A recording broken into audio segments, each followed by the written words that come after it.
Assalamualaikum warahmatullahi wabarakatuh. Bismillahirrahmanirrahim. Alhamdulillahirabbil alamin. Wa bihi nasta'in wa ala umuri dunya waddin. Wassalatu wassalamu ala asyrafil anbiya'i wal mursalin sayyidina wa maulana Muhammadin wa ala alihi wa sahbihi ajma'in. Rabbi shrah li sadri wa yassir li amri wahlul 'uqdatam min lisani yafqahu qawli. Amma ba'du. Baik, perkuliahan hari ini kita buka bersama-sama dengan membaca lafaz basmalah. Bismillahirrahmanirrahim. Baik, mahasiswa jurusan HKI semester 4 kelas C dan D. Hari ini kita kembali hadir di MK Fikih Munakah 2 yang sudah memasuki pertemuan ke-13. Ya. Dan saya mohon maaf karena ini ada sedikit keterlambatan mengingat saya kebetulan sedang fokus dan banyak waktu tersita untuk MK yang lain. MK kelas kalian di semester 6 yang kebetulan mereka harus presentasi tugas proposal. Sedangkan yang saya harus koreksi itu satu kelas itu ada 10. Bukan 10 malah 12. Berapa? 18. Dua kelompok. Itu satu kelas. Jadi totalnya ada berapa? 30-an. Karena saya dua kelas. Jadi banyak waktu terforsir, dia akhirnya banyak menyita waktu, jadi agak sedikit terlambat untuk kelas semester 4 ini. Baik, sekarang kita akan memasuki pertemuan ke-13 dengan materi hadonah. Oke, saya langsung saja biar cepat, karena nanti di akhir kelas ada pengumuman mengenai tugas ya. Oke, kita langsung.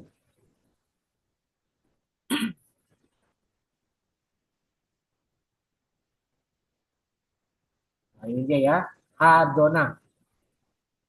Bahan kajiannya ada 3. Pertama, pengertian dan hukum hadonah. Kemudian syarat-syarat hadonah dan masa dan upah hadonah. Oke, pengertiannya sekarang.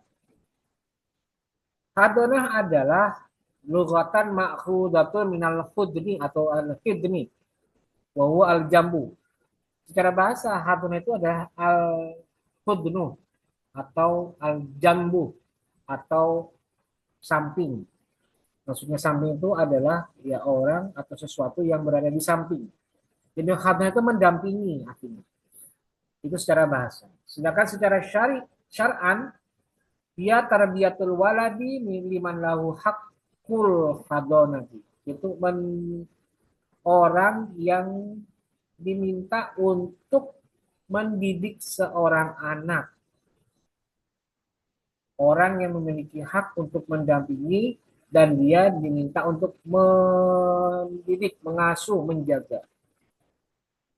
Atau orang yang tarbiyatun, orang yang mendidik, wahifduman la yastaqillu bi umuri nafsihi amma yu'dhihi li adami tamyizihi. Yaitu orang yang menjaga seseorang lain yang dipandang tidak mampu la yastaqillu, tidak mampu bi umuri nafsihi untuk mengurus dirinya sendiri amma yu'dhihi karena dia tidak mampu untuk menjaga dari hal yang menyakitkan. Diadami tamyizi karena ketiadaannya kemampuan tamyiz atau kemampuan menentukan pilihannya sendiri. Jadi artinya hadona adalah orang yang diminta untuk menjaga, mengasuh, mendidik orang lain yang orang lain itu dipandang tidak mampu untuk mengurus dirinya sendiri. Baik karena dia masih belum cukup umur, atau katiflin, anak kecil, atau orang dewasa, tapi majnun, kabirin, majnunin. Orang dewasa, tapi dia memiliki kelainan dalam mentalnya. Atau kalau istilah sekarang ada orang yang mengalami penyakit mental seperti apa? apa itu? Memiliki gangguan mental, ODGJ, orang dengan gangguan jiwa, dan lain sebagainya. Dan banyak ya orang kena gangguan otak sehingga menyebabkan dia tidak bisa mengontrol diri sendiri. Dan itu ada masalahnya, ada penyakitnya. Nah, itu hadonah secara syariat, secara syara pengertiannya. Bagaimana hukumnya? Dalam kitab Al-Fiqhul Islami Adillatul Juz 7 halaman 718 disebutkan bahwa hukumnya wajibatun. Hukumnya wajib. Sebab li'anal mahduna, karena orang yang dihadonai atau orang yang diasuh itu yuhlaku, bisa rusak, bisa mengalami ketidakstabilan dalam kehidupannya bitarkia jika tidak diasuh oleh orang lain. Fawajaba hifduhu, maka wajib menjaga mahdun atau orang yang dihadonai minal halaki, dihindari dari kerusakan. Jadi itu hukumnya wajib. Bahkan sama hukumnya kewajiban hadonah itu seperti kewajiban menafkah. Itu hukumnya. Dan perlu ada catatan lagi, hadonah itu walaupun sudah diwajib, tetap ada hal-hal yang harus diperhatikan. Apa? Dibutuhkan sikap arif atau sikap yang bijaksana. Terus kemudian orangnya yang mengasuh itu harus punya perhatian yang penuh dan juga punya kesabaran. Punya kesabaran. Jadi jangan cuma sekedar kewajiban, tapi juga orang yang mengerawatnya itu harus orang yang bijaksana, sabar, perhatiannya cukup, penuh, dan tidak sembrono. Sebab kata Nabi, la tad'u ala anfusikum, wa la tad'u ala auladikum, wa la tad'u ala khidmikum atau ala khadamikum, wa la tad'u ala amwalikum. La tawafaqu minallahi sa'atan yas'alu fiha ata'an wa yastajibu lahu. Jangan kalian menyumpahi atau mendoakan jelek diri kalian sendiri. Janganlah kalian menyumpahi anak kalian. Janganlah kalian menyumpahi pembantu kalian. Dan janganlah kalian menyumpahi harta kalian. Janganlah kalian menyumpahi sesuatu terlebih ketika Allah mengabulkan permintaan. Jadi itulah ciri orang yang arif, bijaksana, sabar, dan perhatian. Tidak gampang menyumpahi orang lain, termasuk anaknya sendiri. Itu yang harus diperhatikan ketika mencari atau melihat orang yang merawat hadona. Nah, pertanyaannya adalah siapakah orang yang berhak mengurus hadonah ini? Amma sahibul haqqi fil hadonati, siapa orang yang berhak mengurus hadonah? Famukhtalafun fihi bainal fuqaha, para ulama berbeda pendapat mengenai siapa yang berhak mengasuh atau mengurus hadonah. Sebutkan fakila innal hadonata haqqun lil hadin. Sungguhnya orang yang berhak memelihara itu adalah al-hadin, orang yang memelihara. Hadin itu siapa ya? Orang tua. Wa huwa ra'yul Hanafiyah, ini pendapat Hanafiyah. Harus orang tuanya dulu. Dan juga Malikiyah alal masyhur, dan juga sebagian Malikiyah yang terkenal juga punya pendapat seperti itu. Di anna lahu ayyasquta haqqahu law bi ghairi iwadin. Jika hadonah itu menjadi hak hadin, tentu hadonah tidak akan gugur dengan pengguguran. Wa ghairuhum, Dan juga ada pendapat lain mengatakan hadonah itu adalah haknya orang yang dipelihara atau mahdun. Artinya ya tergantung anaknya, tergantung orang yang dihadin, yang dihadonai. Mau nggak diasuh oleh orang ini? Mau nggak dirawat oleh orang ini?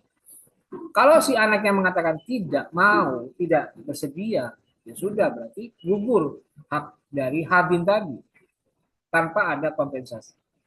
Jadi sebenarnya ulama yang lain berpendapat, oh Hanafi mengatakan itu haknya hadin, haknya orang tua atau haknya orang yang merawat. Tapi kalau misalnya anaknya sendiri tidak mau diasuh, bersikeras tidak mau diasuh, walaupun masih belum balik atau mungkin sudah separuh baya, berarti berarti dia harus membatalkan. Mahdun bersedia membatalkan dan tidak bisa dirawat oleh hadin tadi. Harus dicari gantinya. Nah, bagaimana urutannya? Urutan hadona akan kita lihat. Di halaman 720 disebutkan mengenai orang yang berhak menjadi hadin. Siapakah dia? Pertama dari pihak perempuan. Itu pasti mutlak. Pasti perempuan yang akan mengambil alih hak asuh. Siapa dia? Nah, ibu lebih berhak untuk mengurus hadonah. Ibu ya, hadonah anaknya, meskipun sudah bercerai atau ditinggal mati suaminya. Kecuali jika dia murtad atau tidak bisa dipercaya atau jahat atau misalnya dia menjadi seorang pezina, PSK, dia penyanyi klub malam, suka mencuri dan sering keluar setiap waktu tanpa ada batas. Nah, seperti ini itu bisa menggugurkan haknya sebagai pengasuh atau yang mengurus hadonah. Tapi yang pertama harus ibu dulu. Selanjutnya setelah ibu itu ada nenek. Kenapa? Karena nenek punya sisi emosionalnya sama seperti ibu. Tapi menurut Hanafi dan Syafi'i dan Qaul Jadid yang berhak mengurus anak itu adalah nenek dari ayah. Ingat, nenek dari ayah. Dari pihak ayah. Kemudian neneknya ayah atau eh, buyut dan buyutnya ayah. Atasnya lagi orang tuanya buyut. Tapi Madhab Malikiyah memilih mengedepankan bibinya ibu daripada ibunya ayah. Jadi bukan nenek tapi bibinya ibu. Pindah ke bibi bukan ke nenek. Tapi ini Malikiyah. Sedangkan Hanabilah berpendapat ayah dan ibunya ayah. Jadi bukan ke nenek atau ke bibi, tapi langsung pindah ke ayah. Dari ibu langsung ke ayah. Misalnya mereka bercerai, itu bisa ke ayah. Atau ibunya ayah, atau nenek dari ibu ayah. Itu yang kedua, nenek. Berikutnya yang ketiga, saudara perempuan kandung. Saudara perempuan kandung. Siapa maksudnya saudara perempuan? Ya saudaranya yang mahdun, yaitu saudara perempuan kandung dari anak yang dipelihara berdasarkan pandangan Hanafiyah, Syafi'iyah dan Hanabilah. Sedangkan Hanafiyah, Hanabilah dan Malikiyah yang lebih berhak adalah saudara dari ibu karena haknya dari pihak perempuan. Jadi siapa? Berarti apa namanya? Dari ibu, saudara perempuan kandung tapi yang dari ibu. Kemudian baru saudara perempuan dari ayah atau sorry, saudara dari ibu itu maksudnya adalah bibi dari ibu, kemudian bibi dari ayah. Sedangkan Syafi'iyah sendiri dalam pendapat yang lebih kuat mengedepankan saudara perempuan ayah daripada saudara perempuan dari ibu. Jadi yang dipentingkan adalah bibi dari bapak, bukan dari ibu. Alasannya karena sama-sama satu nasab dan bagian warisnya lebih kuat sehingga terkadang bisa mendapatkan asobah warisan. Jadi Ini menyangkut kepada ashabul furud yang berhak mendapatkan warisan atau ashabul asobah. Itu yang ketiga, saudara perempuan kandung. Yang berikutnya pihak perempuan adalah bibi atau kholah dari ibu. Terus yang keempat, yang kelima itu anak perempuan saudara kandung, banatul ukhti, keponakan. Di sini ada pendapat ulama-ulama yang berbeda pendapat mengenai status urutan anak perempuan saudara kandung yang berhak menjadi haldin. Masih ada juga setelah itu adalah bibi dari jalur lain atau amah. Itu juga masuk dari urutan haldin, urutan orang yang berhak mengurus hadonahnya. Nah, sekarang setelah pihak perempuan, ada lagi pihak berikutnya yang bisa mengambil alih hadonah dari pihak laki-laki. Siapa dia? Lihat.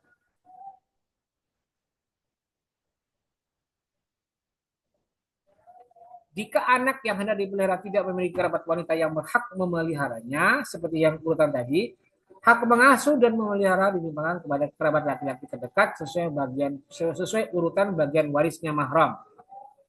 Itu ayah, kakek sampai ke atas, kemudian saudara dan anak-anaknya sampai ke bawah. Kemudian paman dan anak-anaknya menurut Hanafiyah dan menurut pendapat Sahih mazhab Syafi'iyah. Siapakah dia? Pertama, itu dia tadi ya. Itu tadi ya, yang ini ya. Nih. Misalnya ayah, kakek ke atas, saudara dan anak-anaknya ke bawah, paman dan anak-anak ke bawah, dan ya itu dia. Menurut Hanafiyah dan Syafi'iyah. Atau tambahan lainnya, jika anak tidak memiliki kerabat laki-laki, maka menurut mazhab Hanafiyah hak untuk memeliharanya dilimpahkan kepada kerabat lain yang masih ada hubungan keluarga, seperti paman dari ibu, anak paman dari jalur ibu, pamannya ibu, dan paman kandung. Alasannya karena mereka mempunyai hak untuk menikahkan, sehingga mereka juga berhak untuk memelihara atau mengurusi hadonah. Ini dari pihak laki-laki. Nah, sekarang kita lanjut ke syarat-syarat masa dan upah hadonah. Jadi syarat masa hadonah dan upah hadonah. Nah, untuk ini saya akan jadikan tugas.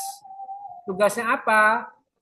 Tugasnya adalah buatlah makalah dengan 3 tema berikut ini. Pertama, bukan tema, 3 subtema. 1, syarat hadonah. 2, masa hadonah. Dan 3, upah hadonah. Nah, nanti makalah itu kalian tulis dengan format yang standar, dengan batasan minimal 3 halaman, dan nanti kemudian diupload di Google Classroom, di tugas paling lambat hari Rabu minggu depan, tanggal 28 Mei 2025, jam 7 pagi. Ya. Itu kalian kerjakan tugas 7, tugas terakhir untuk kali ini. Oke, baik. Jelas ya? Tugas 7, tugas terakhir dengan tugas kalian membuat makalah dengan tema itu tadi. Apa itu? Syarat hadonah, masa hadonah, dan upah hadonah. Syarat, masa, dan upah hadonah. Nah, itu tadi tugas dan materi kita hari ini untuk hadonah yang sudah saya sampaikan. Kalau ada yang masih belum paham, bisa kalian tanyakan melalui kolom komentar yang ada di channel YouTube ataupun yang ada di Google Classroom. Baik, saya kira itu. Terima kasih dan mari kita akhiri perkuliahan hari ini yang singkat ini dengan bersama-sama membaca lafaz hamdalah. Alhamdulillahirrabbilalamin. Terima kasih untuk kalian yang sudah aktif di kelas hari ini. Dan saya ingatkan, saya akan memberikan kompensasi khusus yang hadir hari ini, hari Rabu, tanggal 21 Mei 2025. Baik, saya kira itu. Terima kasih. Wallahul muwaffiq ila aqwamit thoriq. Wassalamualaikum warahmatullahi wabarakatuh.